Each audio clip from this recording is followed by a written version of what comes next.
but I take it, slip it in the front, and just push it down until it touches.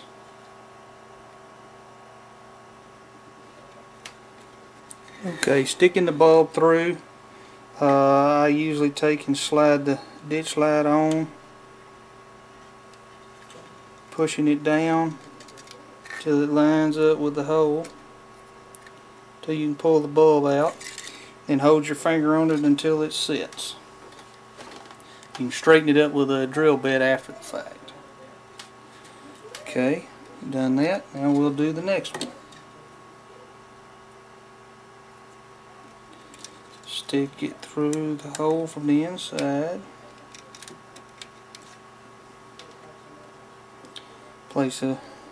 Take a file. Just file the paint off so it'll stick a little better.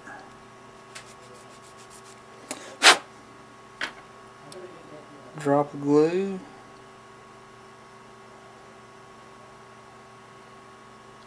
Not much.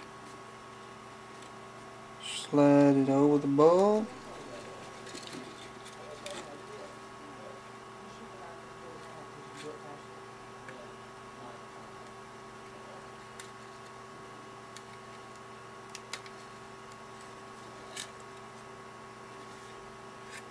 Hold it for a few seconds until it sits. Okay, now that we've got the ditch lights glued on, we need to remove these two corners here. It's hard to see here with this light, but we need to remove these two corners here where the cab is to be able to have a space to run the wires in without pinching them. So I normally take a pair of sprue cutters and I cut in straight up against the cab, making a cut here.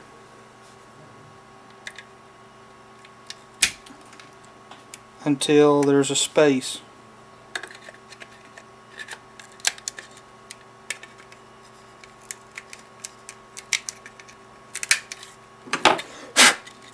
Then they'll run between here and the frame without causing an issue, without pinching the wires and causing them to break. Now, because of the type of decoder that I've installed in this locomotive, I don't have separate ditch lights. So we're going to install them and wire them up as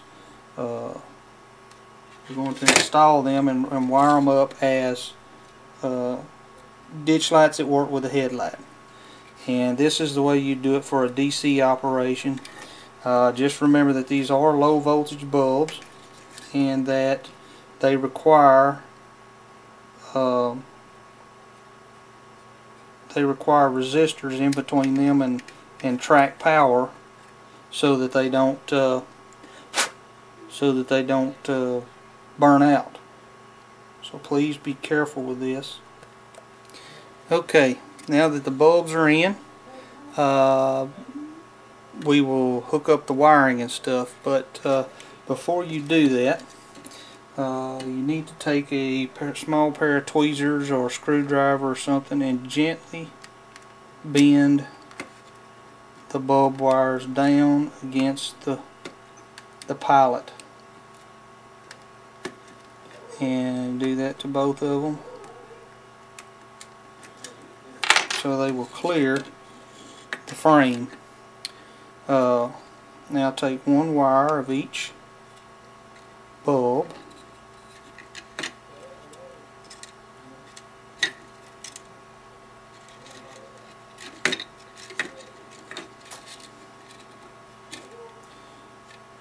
pull off the little stripped portions.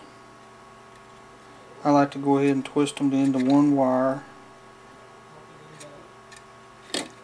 And remember to do, on each bulb you use one lead of each bulb, not both leads, because then your bulb won't light up. Okay, I'm going to connect these two different ones to the two different front headlights. At this time, this would basically be the way you do it for DC operation. For DCC, if you do not have the special connections for ditch lights where you can make them oscillate and other options that you have. And once your wires are prepared,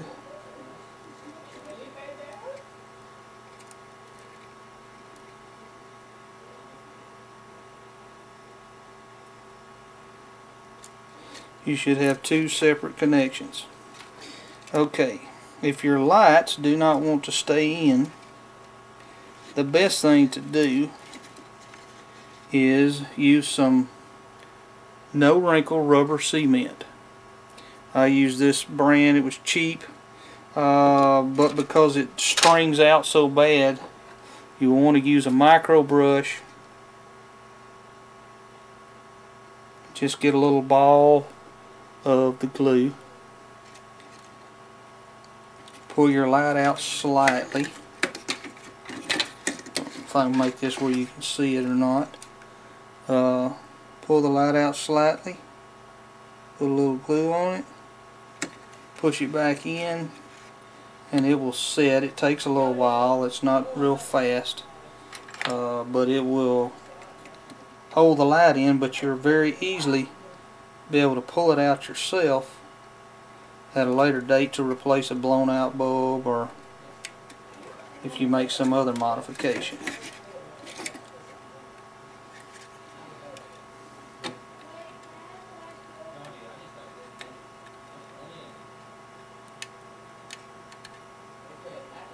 Alright.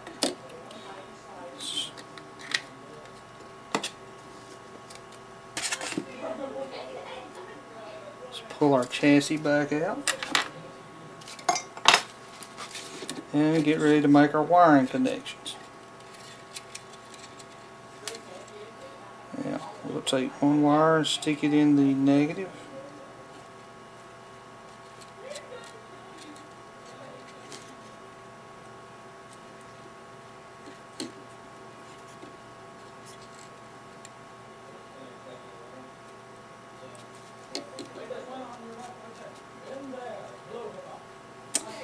Take one of the small clips that you took off before. Now you can solder this onto your decoder or your light board for this deal. Since I plan on putting a different decoder in at a later date, you just shove it back on there until the wires are snug and don't want to come out. And then do it for the other two.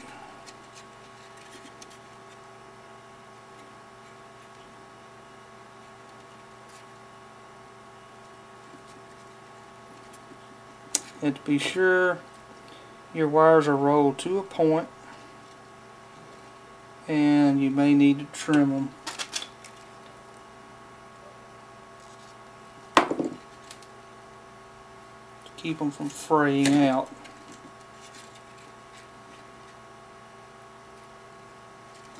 It's much simpler to just solder them on, I think, than even using the clips. But connect your rear lights, reconnect them.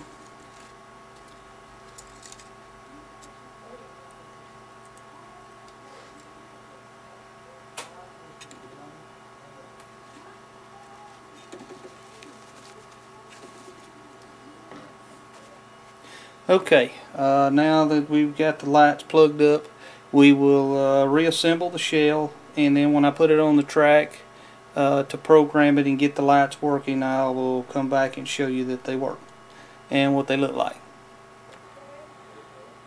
Okay, I'm going to be programming the locomotive now to set up the ditch lights and everything. So it hasn't been programmed. So we're going to do a standard, and it should identify the maker of the chip and the decoder version, and then the short address, and it says it cannot read the CV. We're going to pass this by We're going to set up the long address, which is 4513. 4513. Enter. And 1 for activate.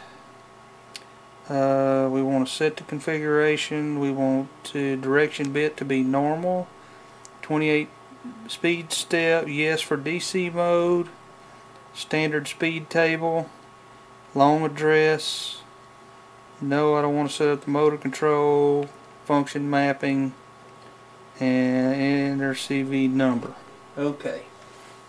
Now we have to get the CV number normally on a decoder to turn the ditch lights on, but in this one, since it's only the headlight turning on because of the type of decoder that's in it at the time, we're through. So we can hit escape and get out. So now, okay, now to test it, we're back on the main and turn on the headlamp. And there we go. We now have headlight with ditch lights. Now, that's your tutorial. I hope you found something interesting out of it. I know it was kind of long-winded and drawn out, but anyhow, hope you were able to reproduce this on yours and make it work. Thank you.